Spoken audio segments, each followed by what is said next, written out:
Hey, this is JJ Virgin. Thanks so much for joining me. This is Ask the Health Expert. In each episode, I put the power of health in your hands and share ways to get healthy, lose weight, heal your gut, detox, and lots more, so you can look and feel better fast. If you'd rather watch the video, hey, I did put on my makeup and do my hair, so check it out on my YouTube channel.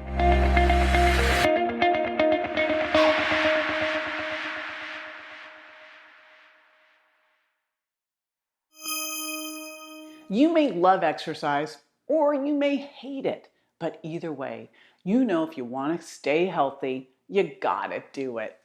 So you want to be smart and do what works, right?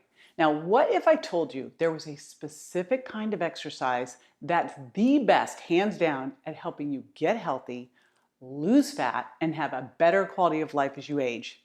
That's the one you do, right? Well, stick around because I'm going to give you that info you need to get started. Hey, it's JJ. Keep this channel in your rotation if you're working on your health and fitness, because that's what we do here. I'll keep you up to speed on the latest and greatest health and nutrition info so you can look and feel your very best. So like and subscribe to stay in touch. So I started out way back when as an aerobics instructor. Yep, leg warmers and all. And then I went to grad school to become an exercise physiologist because I have always loved fitness. But I've learned over the years that some workouts give you way more bang for your exercise buck than others.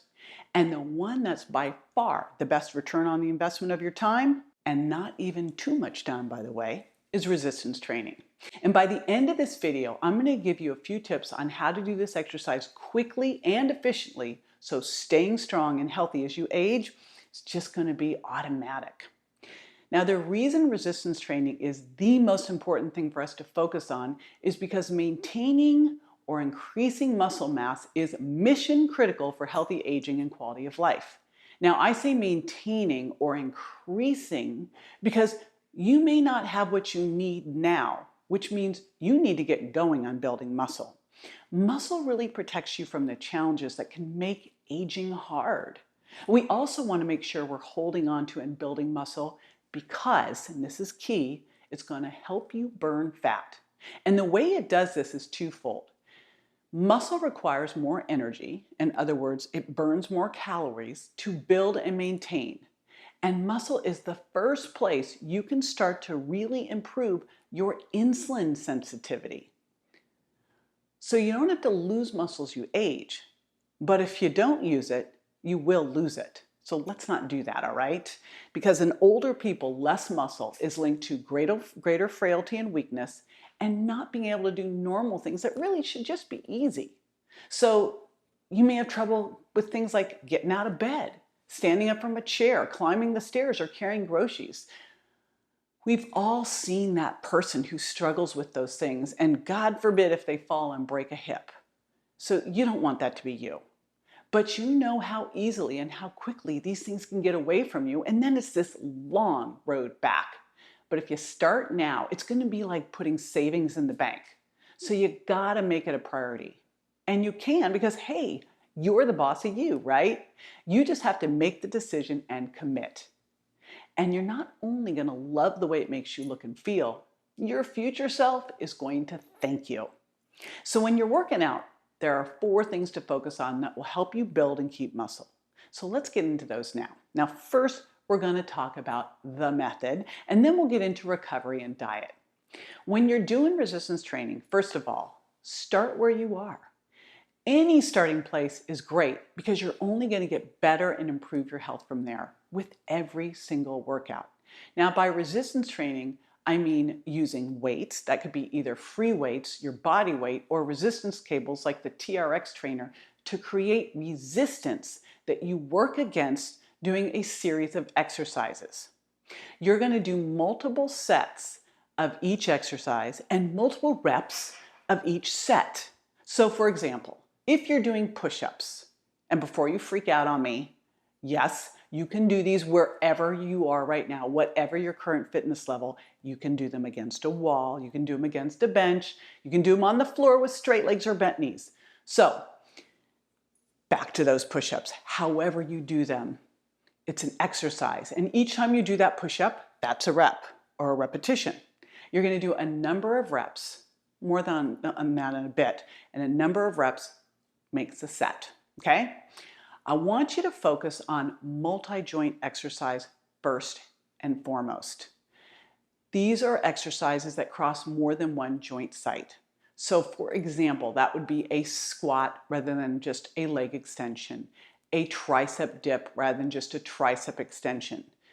When you do multi-joint exercises like squats, step-ups, burpees, pull-ups, they are way more metabolically taxing than a single joint exercise, especially one where you're sitting on a machine. I mean, these exercises also are a lot more real world. I mean, let's face it, in life, we're not bolted to the couch, right? So we want to make sure we're doing things that mirror the way we move in the real world as much as possible. So that means doing something standing versus sitting, using cables and free weights versus machines, and using your body weight doing things like yoga or Pilates. Now, for resistance training, I've divided the body into 4 parts: upper body pulling, upper body pushing, hips and thighs, and power core. So an example of upper body pushing, and upper body pushing, by the way, works your chest, your shoulders, and your triceps. This would be things like a push-up, an overhead press, a chest press, a tricep dip. Then there's upper body pulling. This works your lats and your biceps and some of the rear of your shoulders. These are things like pull-ups, bent over rows, upright rows, one arm rows. Then there's hips and thighs. This works your glutes and your quads and your calves. These are things like lunges, step-ups, squats, plies. And then there's power core. Power core is going to work your back. It's going to work all of your trunk. So back extensors and abs. And I call it power core because I do things when you're doing all of the other exercises correctly. Let's say like a squat, you're going to engage your power core. A bent over row, you're engaging your power core. A push-up, you're engaging your power core. But you're also going to do some focused power core exercises as well. That might be a crunch style sit-up, a stiff leg deadlift, things like this. Now, I want to give you some parameters for what's ideal in terms of repetitions and weight. Because one of the things I get asked all the time is, how much weight should I lift, right? And I'm like, it depends, as much as you can. Remember, you want to lift the heaviest weight that you can in good form. So here's how that works. The best repetition range for building muscle is 8 to 12 repetitions. Now, if you can't get to 8, you need to lighten load a little bit. And if you can go past 12, you need to make it a little heavier. And here's the news. Sorry, don't shoot the messenger. It should always be hard. Hard is what gives you results. It never gets easier. When it gets easier, that's awesome. You made progress. You need to make the weight heavier so it's harder, okay? This is called the principle of progression. And that says that, and I quote, increases in time, weight, or intensity should be kept within about 10% or less each week so that you gradually adapt to more while minimizing the risk of injury. So this is how you progressively overload your muscles and if you don't do this, guess what's going to happen? You will get stuck. You've heard of plateauing. That's what will happen to you. If you keep doing the same thing, you get the same results, right? You get stuck. Now, you also want to do multiple sets of those repetitions. So let's say we are doing a bent over row. You would do 8 to 12 repetitions and you take about a 60-second rest. And then you do another set and take a rest and do another set and take a rest. I want you to do 2 to 4 sets of each exercise. Here's why. Now, when you're first starting out, and I'll tell you when you're first starting out, you have it made because anything you do is going to get you stronger. But once you've gotten past that first 3 to 4 weeks, now you're going to get more into it. Multiple sets means that you're going to recruit and stimulate more muscle fibers because the bottom line is you only grow the muscle fibers you stimulate. So if you just do one set, you only recruit so many muscle fibers. Each time you take a break and come back, and not too long of a break, you're pulling in more, recruiting more and more muscle fibers. That's why in between your sets, you want to make sure you take a 60-second rest break, but not a 60-minute rest break. If you don't give yourself enough of a rest, then it's just one long set, right? Then we're really working in endurance. But if you give yourself a super long break, which kind of gets tempting as you get more into the workout, all of a sudden you're scrolling on your phone, then the problem is your body recovers, right? And then it doesn't have to work as hard. You don't have to recruit more muscle fibers in. So really think about multiple sets with about 60-second rest breaks. So it doesn't get aerobic, doesn't get turned into this cardio, and you don't allow yourself to recover too much. Now, once you get comfortable, you get to deploy some advanced strategies, things like supersetting, where you alternate between sets of opposing muscle groups. So maybe you're doing a push-up set, and then you're doing a bent over row, then a push-up and a bent over row. Or you can flip your repetitions for a couple weeks to shift your whole focus onto more power. So maybe you're doing 3 to 6 reps, heavy, or more endurance. You're doing 12 to 20 reps, lighter. We can always shift things around just to kind of break through plateaus. But for now, stick with where we are. I can always get the volume turned up for you, right? All right, that's the work. Really important here in the second piece.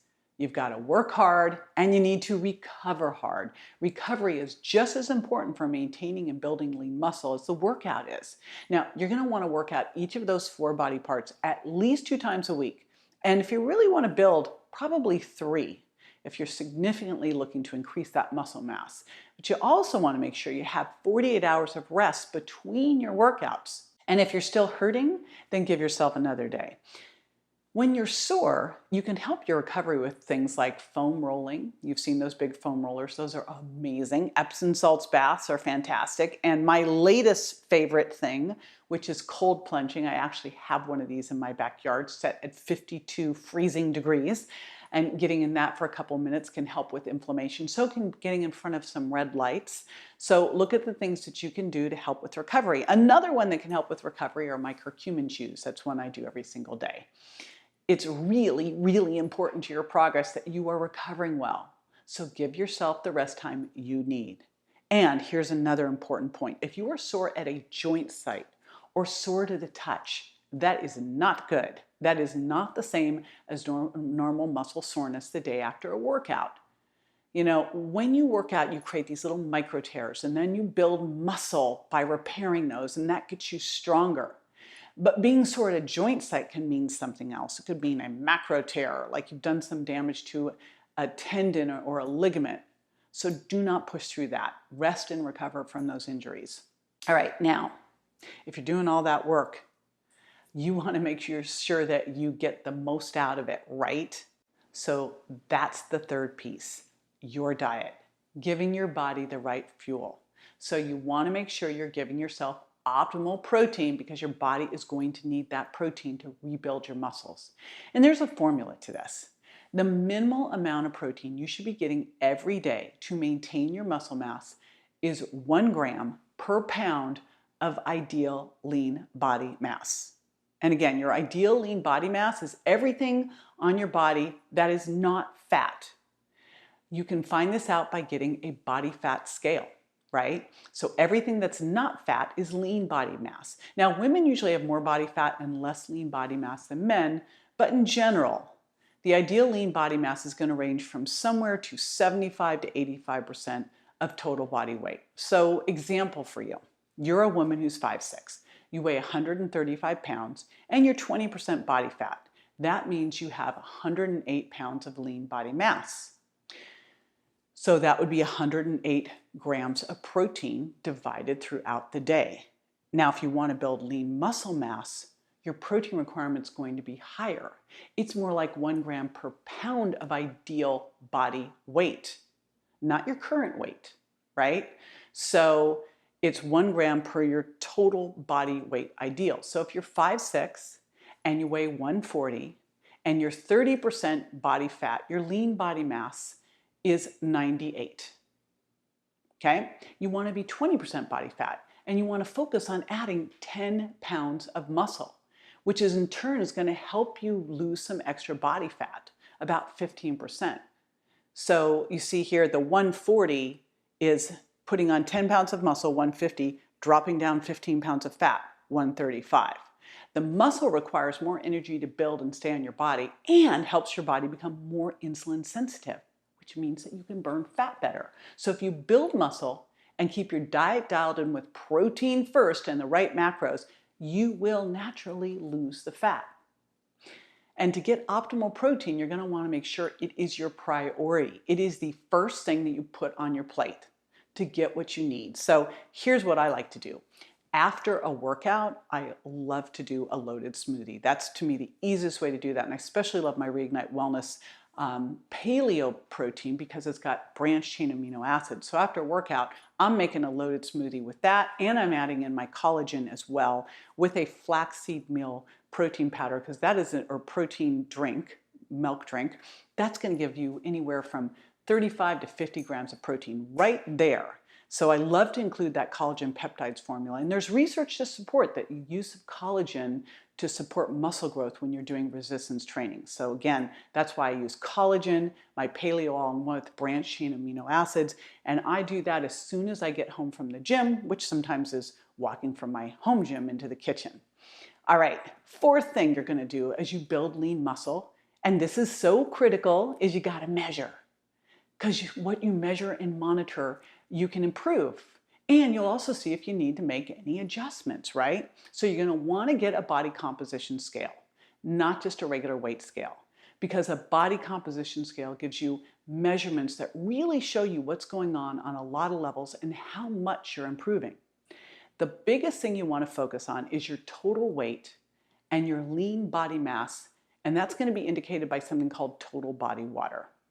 Now, if you can get a segmental scale, it's one with the handles. It's also going to tell you where the fat's distributed, and that is even better. I love both brands, InBody and Tanita scales. I have a Tanita segmental scale. And I got to tell you, it's so interesting. You think you know where everything is, but it's really interesting to really be able to see where that body fat is on your body. And that's important to track, because you want to know what's going on with what's called your abdominal or visceral fat. This is the pro-inflammatory dangerous fat, right? By the way, just as an aside, because I also do hip and waist measurements weekly, I talked about doing cold plunging to help reduce inflammation. Well, it also helps beige your white fat, which makes it easier to burn, which can help get rid of that belly fat as well. Okay, little aside there. But again, make sure you're testing your body fat, because you got to know what your weight is made up of, right? A body that is 30% body fat is entirely different than a body that's 20% body fat. So we've got to know what that weight is made up of too. Now, as you incorporate resistance training and support it with enough rest and protein, you're going to see both your lifting improve, because you're going to get stronger, you're going to be able to lift heavier weights, but you're going to see these other numbers move as well, because you're getting healthier. Start to see your total body water go up, your lean body mass go up, your fat mass go down. So that's fantastic. Plus, what's most fantastic of all is how you're going to feel. Resistance training works because it addresses the quality of life issues associated with muscle loss as we age. And building lean muscle helps you control your blood sugar and the other hallmarks of metabolic syndrome. Metabolic syndrome, as you know, is a precursor to chronic disease. So you're really attacking aging from every front by incorporating in resistance training. You're going to see benefits from this, by the way, whenever you start. Now, I'm saying, as you're watching this, start now if you haven't started yet. But whatever age you are, you're going to see benefits. I've seen it improve the quality of life of everyone I've ever worked with. So make sure you include resistance training as you work on getting healthier. Super duper important. Also, be sure to like and subscribe to this channel so you don't miss out on other videos like this. In my next video, I'm going to follow up on the conversation we started here about protein and let you know all of the reasons protein should be your first focus when you build your plate. See you there. For more info on this and other health topics I cover, or to rate and review, find me on Instagram, Facebook, and my website, jjvirgin.com. And don't forget to subscribe to my show so you won't miss a single episode. Go to subscribetoJJ.com. Thanks again for being with me this week.